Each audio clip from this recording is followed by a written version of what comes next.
Imagine it's March 19th, 1919. The entire city of New Orleans is absolutely screaming with music. Every professional jazz band is booked, every amateur is banging on a piano, and phonographs are blaring into the streets because a serial killer promised to murder anyone who didn't play jazz that night. Wait, so this wasn't just a party? This was a literal life or death concert? Exactly. A man known only as the Axeman had the city in a chokehold, and he told the newspapers that he would spare any house where a jazz band was in full swing. That is the most New Orleans way to handle a serial killer I've ever heard. But who was this guy? And why was he obsessed with the saxophone? To understand the Axeman, you have to look at New Orleans in 1918. It's a melting pot of jazz, voodoo, and a massive influx of Italian immigrants. Most of these immigrants worked as independent grocers, running little corner shops with their families living in the back. So, small businesses, tight knit families, easy targets for a predator? Precisely. And the world was already chaotic. World War I was ending, the Spanish flu was hitting hard, and then in May of 1918, someone started carving their way into people's homes. When you say carving, what are we talking about? Breaking windows? No, it was much more surgical. The killer's signature was using a chisel to remove a single wooden panel from the back door, just enough space for a large man to crawl through silently while the family slept. That's terrifying. He's coming into the one place you're supposed to feel safe. And he didn't even bring his own weapons most of the time. He'd find the family's own axe or kitchen tools and use those instead. It felt personal, ritualistic, and targeted specifically at the Italian American community. The first confirmed victims were Joseph and Catherine Maggio. Their throats were slashed with a razor first, then their heads were hit with an axe. The scene was so bloody, Joseph's brothers, who lived nearby, found them nearly decapitated. Did they steal anything? Was this a robbery gone wrong?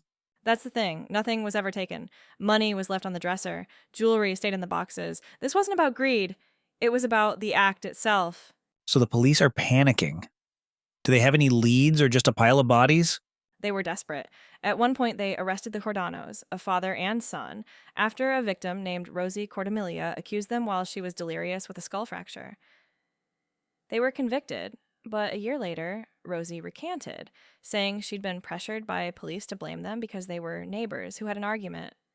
They were innocent, So the real killer is still out there watching the police fail. and he loved the attention.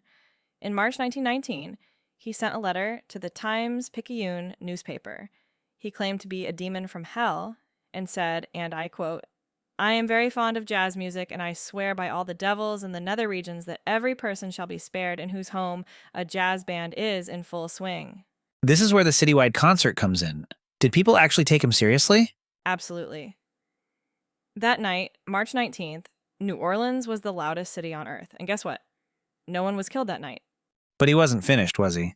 No, he struck again in August, hitting a grocer named Steve Boca, who actually survived and fought him off. Then, in October 1919, he claimed his final victim, Mike Pepitone.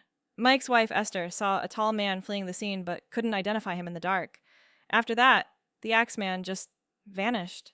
How does a guy like that just disappear? No body found in a swamp, no deathbed confession? There is one wild theory. A year after the last murder, Mike Pepitone's widow, Esther, was in Los Angeles.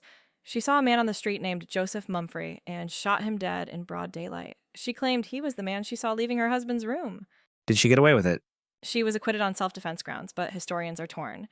The dates of Mumphrey's prison stints don't perfectly align with every murder. It's a tidy ending, but maybe too tidy. It feels like this case changed New Orleans forever. It's part of the city's DNA now. It really is. It's the ultimate urban legend because it's true. And it highlights the early 20th century fear of immigrants, the Black Hand extortion scares, and the absolute failure of pre-modern forensics. No DNA, no fingerprints, just a chisel and an axe. And a very specific taste in music. Exactly. He turned a city's culture into a shield. So what's the one thing to remember about the Axeman of New Orleans? He remains the only serial killer in history who was successfully bribed into mercy by the sound of a jazz band.